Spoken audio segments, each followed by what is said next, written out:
Hello everyone, my name is Joanna Willen and for this year's EB Awareness Week, I will talk about the psychosocial recommendations in Epidermolysis bullosa. I will both highlight the evidence-based guidelines as the patient versions. First of all, I'd like to introduce myself. As I told you, my name is Joanna Willen and I'm working as a clinical child psychologist for the EB team of the University Hospitals Leuven in Belgium. Some of you might know my colleague and predecessor, Sam Guns, who was one of the authors of the clinical guidelines. So, I want to start with the reason of the development of the international psychosocial guidelines. Why did we need them?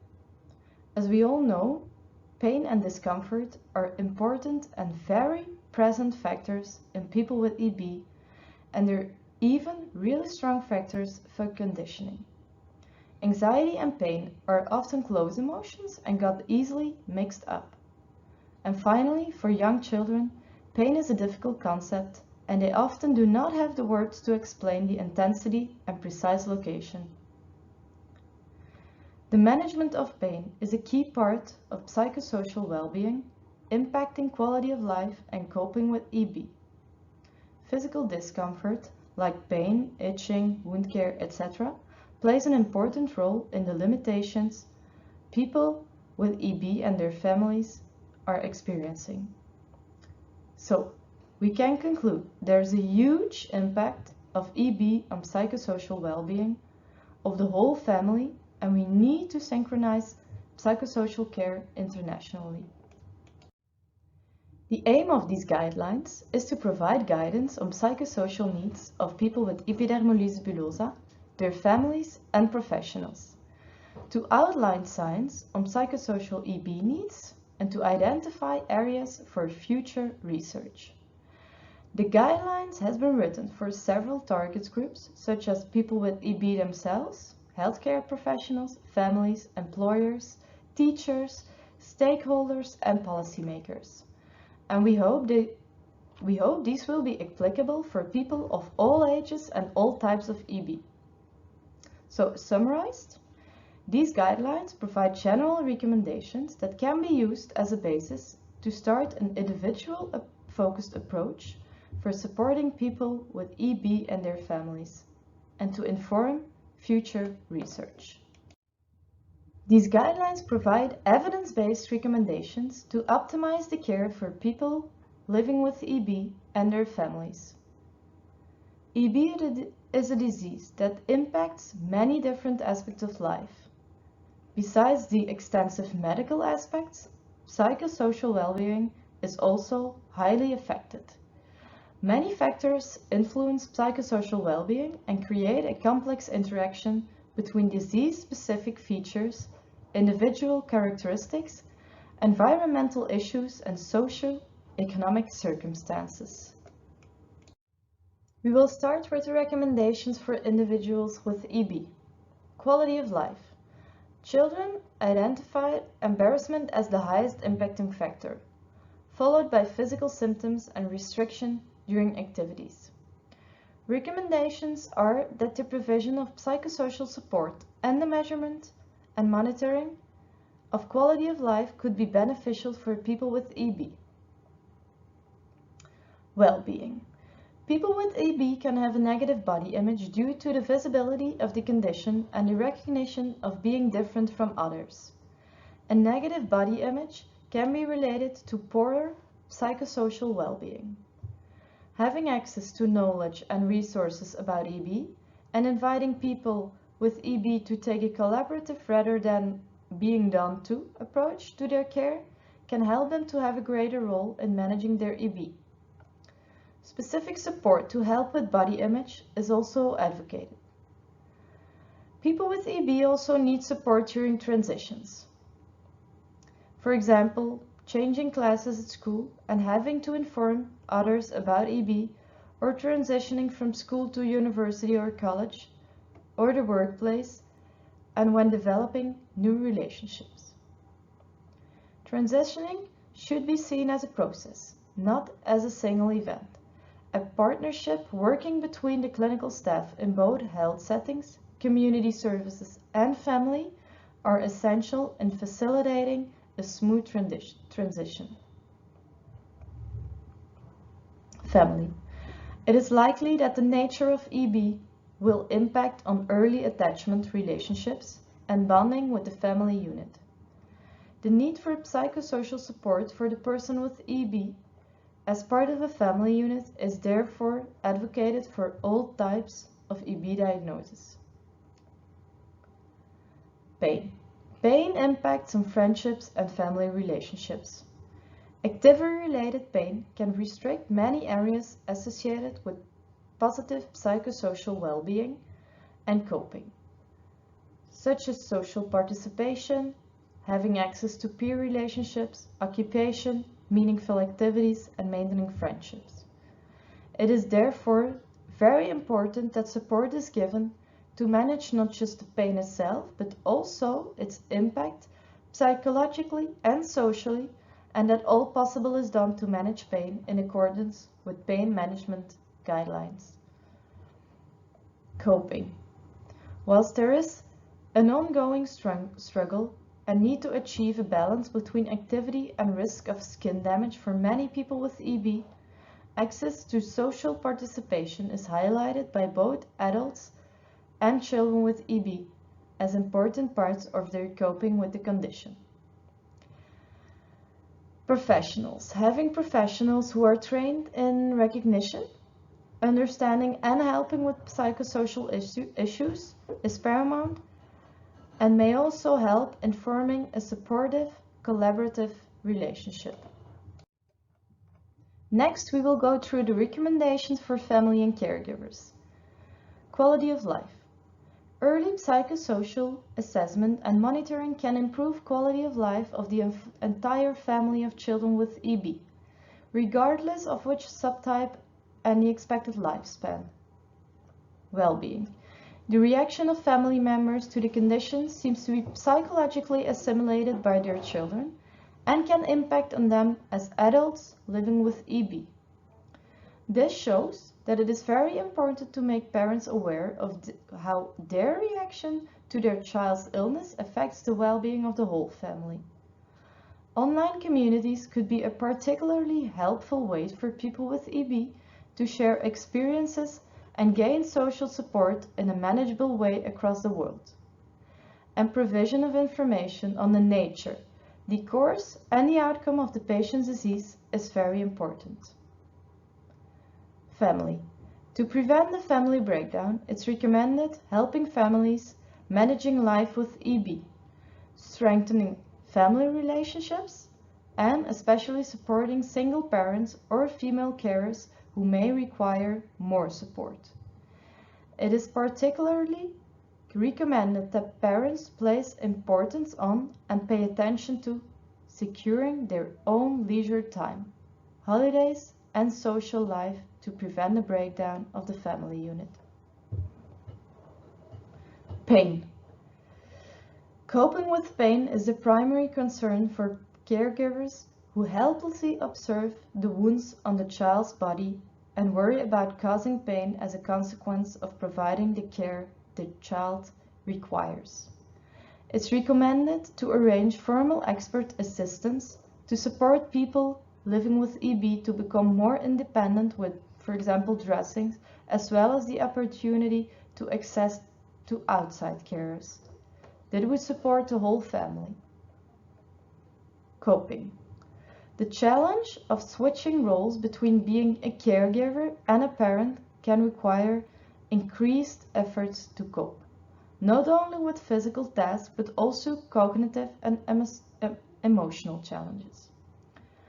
Support programs or a care manager should encourage parents to establish a normal routine for the child and the family, dedicate time for themselves and as a couple to help coping, create a new support network with the spouse, expanded family, medical staff, and respite opportunities from care. And last but not least, access to health professionals and EB networks is recommended, where patients and caregivers can receive appropriate treatments information and training regarding the day-to-day management of their EB, and have the possibility to discuss personal experiences. For example, at family weekends or workshops for parents and patients. We will go on to the recommendations for professionals supporting EB. It is very important that people with EB have access to healthcare professionals with appropriate expertise and experience in EB. They must feel that they're trained for the complexities of EB. There must be increased awareness and education for healthcare providers with limited experience in EB, and professional networks are very important. Healthcare professionals need to aim for collaborative patient-professional relationships. There must be an active role of the people with EB as an informed, involved and interactive partner in the treatment process. And we have to know that patients are experts in their own body. Healthcare professionals working with people with EB should work in experienced teams providing support for themselves. Because we all know working with EB can have a deep emotional impact on healthcare professionals, and we need to be aware that there need to be prevention of feeling of isolation. When the psychosocial guidelines were finished, the group started thinking about doing a translation to daily life and create the patient versions. 3 different booklets have been made and are filled with professional, hands-on advice.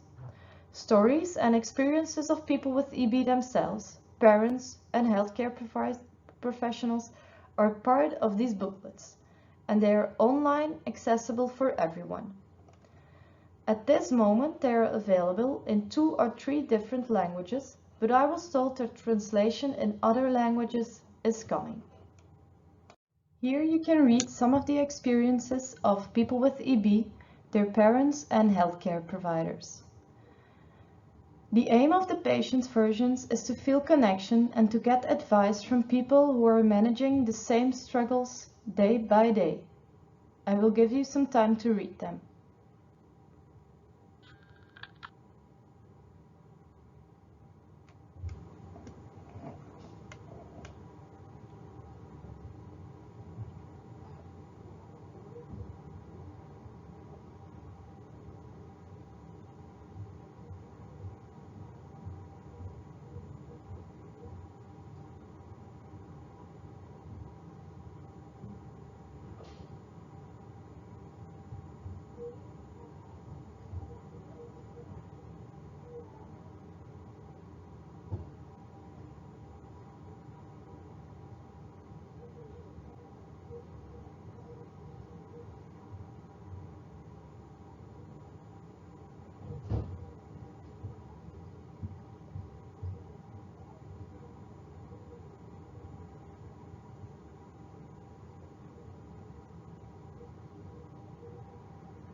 Together we will go through the patient versions.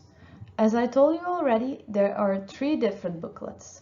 The first one is for parents caring for a child living with EB. The second one is for adults living with EB themselves.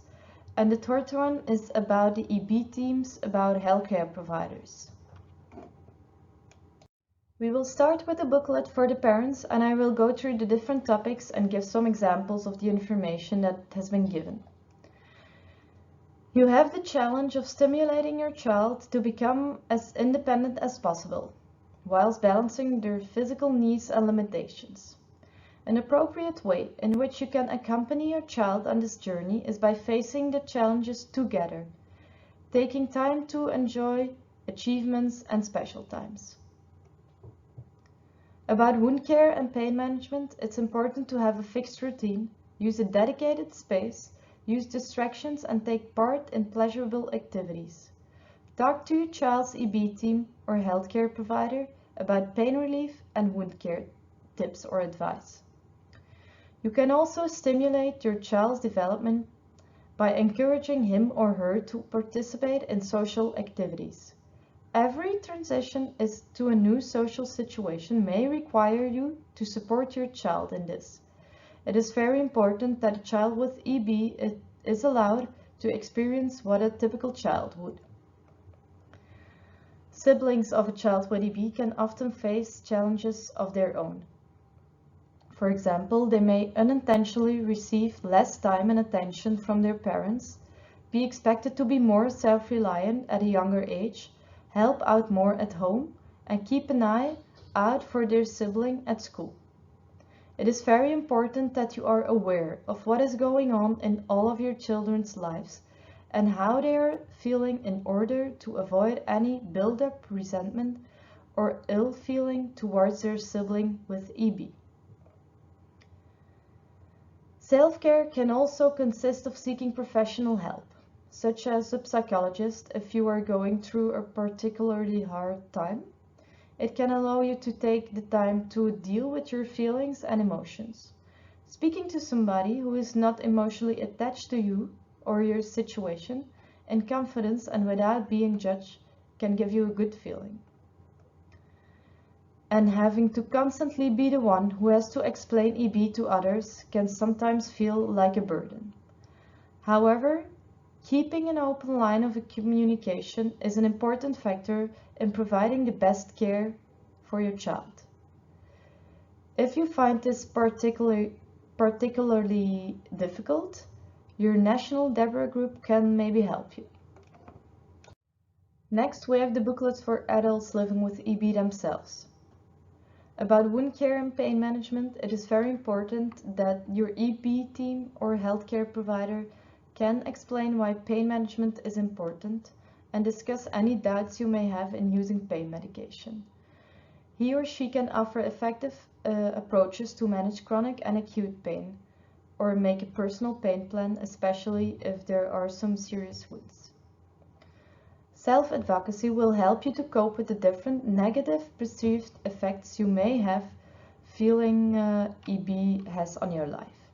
Some people feel out of control of the limitations EB imposes. This lack of control can mean they feel that takes over, stripping them of their identity. Regardless of the severity of your EB, it can be hard in each and every life stage. You might feel alone at times, but remember, there are others who have been where you have been or where you are now. If you try to reach out, the journey can often get easier. Sometimes it may be difficult to reach out for help because you may feel it is a sign of weakness, or you are afraid to lose independence or self-determination. If you do, it is actually quite the opposite. Reaching out for help has the potential to strengthen your own abilities to cope and to deal with what you feel is affecting you. And of course, everyone living with EB has a different experience, so make sure that your EB team or healthcare providers know how EB is affecting you. The third booklet is about the EB team and the healthcare professionals. The range of different providers that you have access to will vary greatly from individual to individual, depending on available medical and psychosocial needs. The EB team can support you or your child's well-being and the well-being of your family, caregivers, and support network. This may include practical support with accessing education and social or leisure groups, support to help build confidence in talking about EB, as well as providing direct EB education to professionals who may not have experienced EB before. They can also provide psychological support to help with difficult emotional challenges that may arise in connection with managing EB. You can ask the EB team, healthcare providers, questions about be direct in suggesting ways of getting support. This is important for building a positive working relationship. You can make suggestions for you or your child's EB team, healthcare providers, to connect with DEBRA International and EB Clinic if they have not done so already. Having a team of people who can work together with you or your child can help provide a sense of support and reduce the burden of EB in everyday life. The EB team can have an important role in providing education about EB. They can help you or your child to understand more about EB and increase awareness and knowledge among those who may have little to no knowledge of the condition, such as, for example, general practitioners, school staff and classmates, employers and colleagues. Increasing EB awareness has been found to be helpful in improving well-being in some people with EB. The EB team have an important role in managing pain to help people with EB physically and emotionally.